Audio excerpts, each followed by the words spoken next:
Hello, this is Brian. Today we are in the middle of October here in Southern California, and it's time for an episode of Spotlight on Trees. Today's episode of Spotlight on Trees focuses on a tree you're not going to see very often in Southern California at all.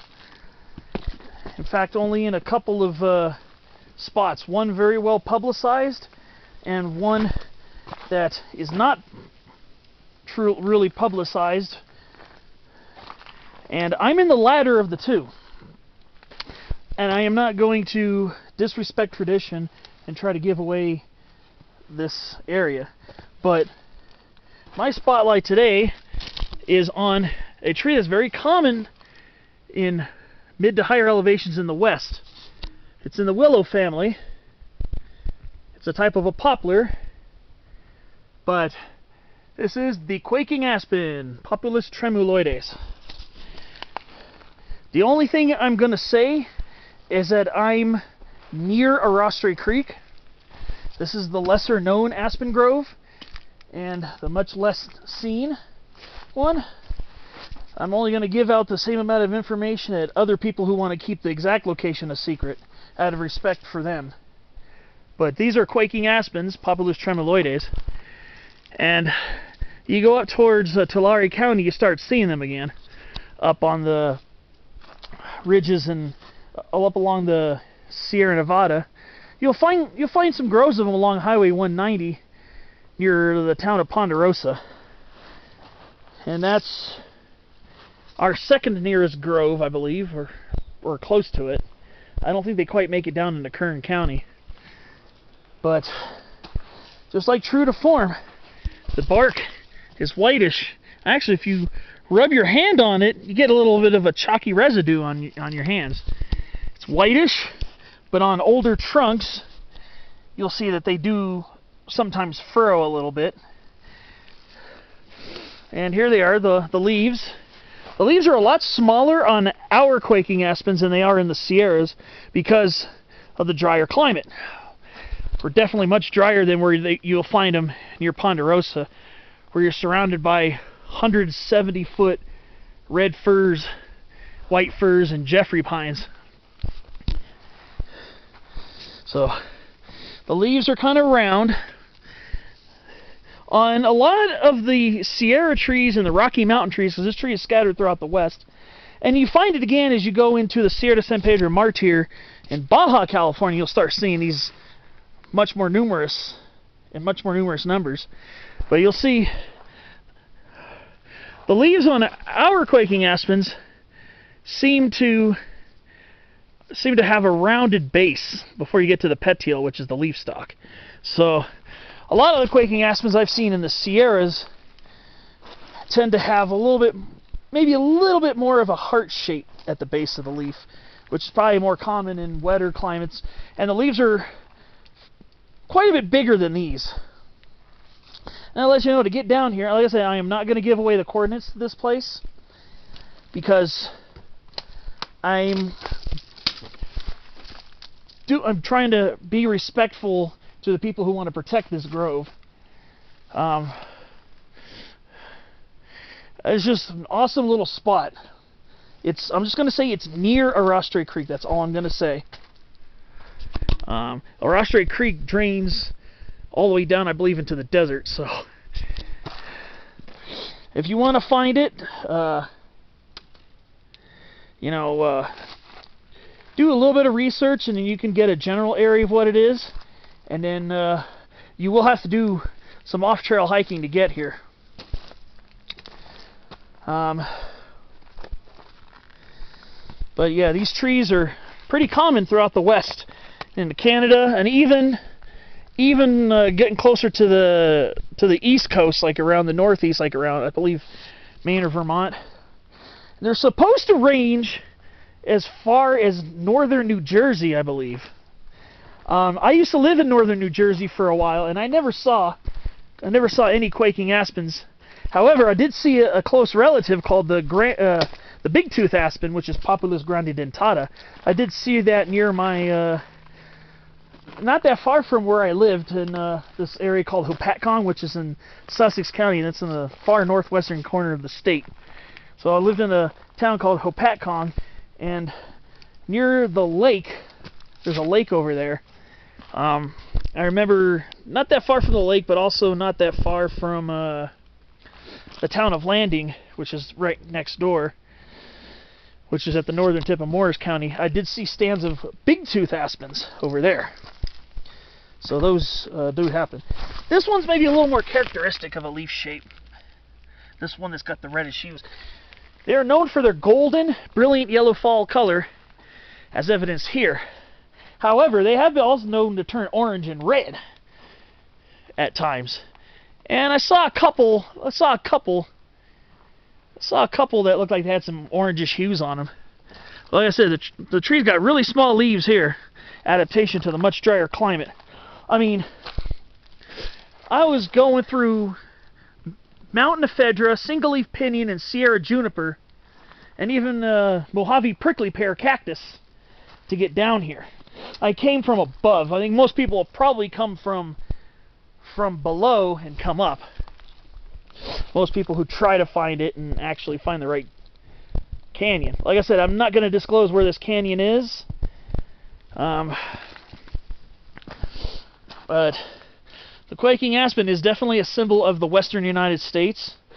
These are probably all males. I get the feeling these are probably all males, because these trees tend to be clonal, like a lot of poplars. You know, quaking aspen is a poplar. It's a type of a poplar slash cottonwood, and these individual stems are probably from one root clone.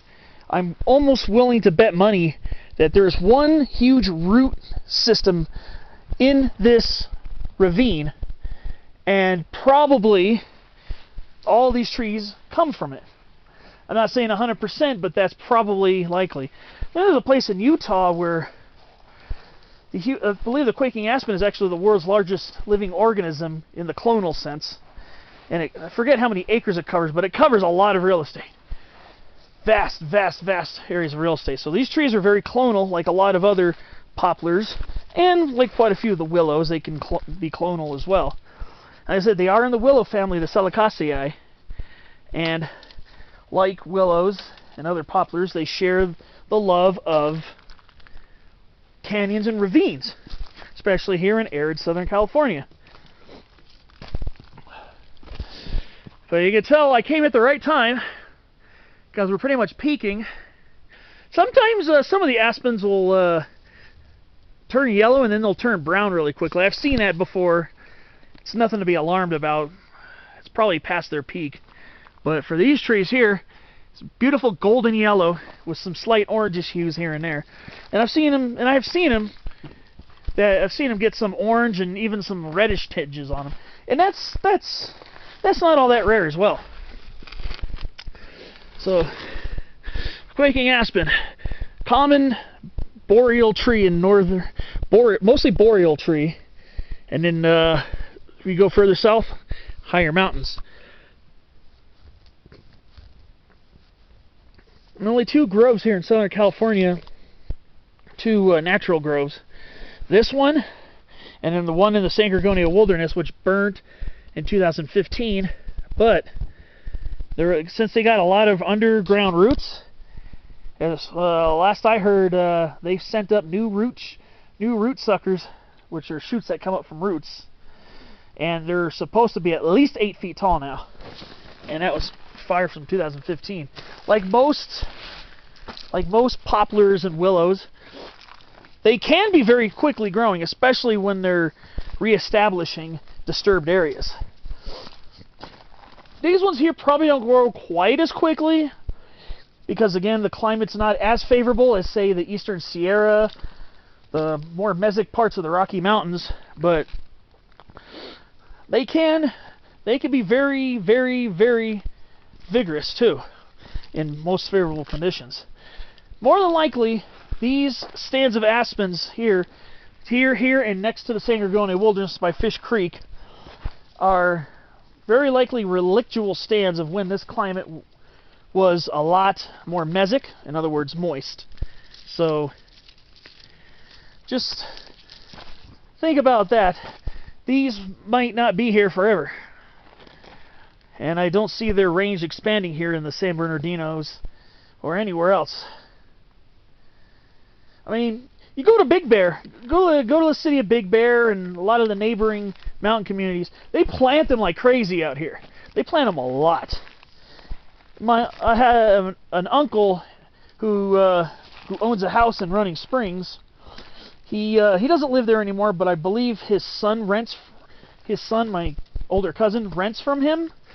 And they have a stand of quaking aspens in their yard he planted years and years ago.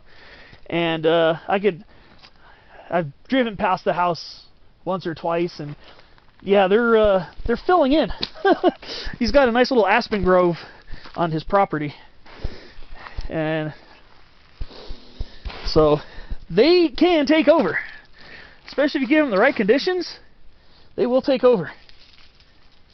And what do they call it? Tremuloides. Well, tremuloides comes from the Latin from like tremula. There's a type of aspen that grows in, I believe in Europe, called Populus tremuloides. It's like a European aspen. Again, aspen is another type of a poplar. Just remember that. Just keep remembering that. So there's a type of aspen or poplar in Europe, I believe. It's named Populus tremuloides. And this was tremuloides, probably because oides, well, oides means similar to or like in Latin. And populus means poplar in Latin. And as you notice, it's really not even a breeze. And these leaves quake at the very slightest touch. You could just see them. I can even feel a breeze, and I can see the leaves just starting to quiver. That's where the name quaking aspen comes from. The leaves flutter in the very slightest breeze.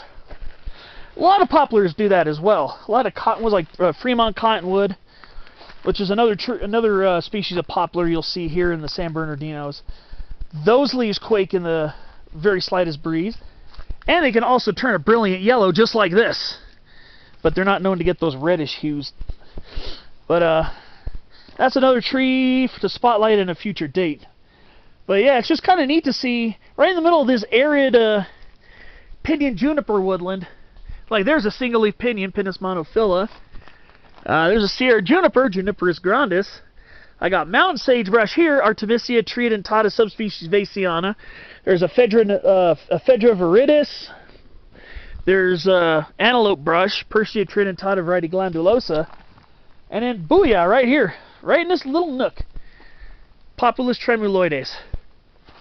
So I suggest probably the Fish Creek one will be much easier to find, and I'm sure they're probably in fall color right now as well, I would assume. The elevation's probably similar. I'm probably just a little above 7,000 feet, maybe about 73, 72, I'm guessing. But like I said, I'm not going to give up how to get to this grove. That's something I'm going to leave for you to find out. And like I said, I'm trying to be as respectful as I can. I think I'm almost pushing the boundaries just filming down here, but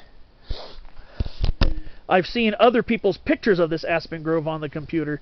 But just, if you do find it yourself, please don't give it away don't just give it away all willy-nilly to anybody you see.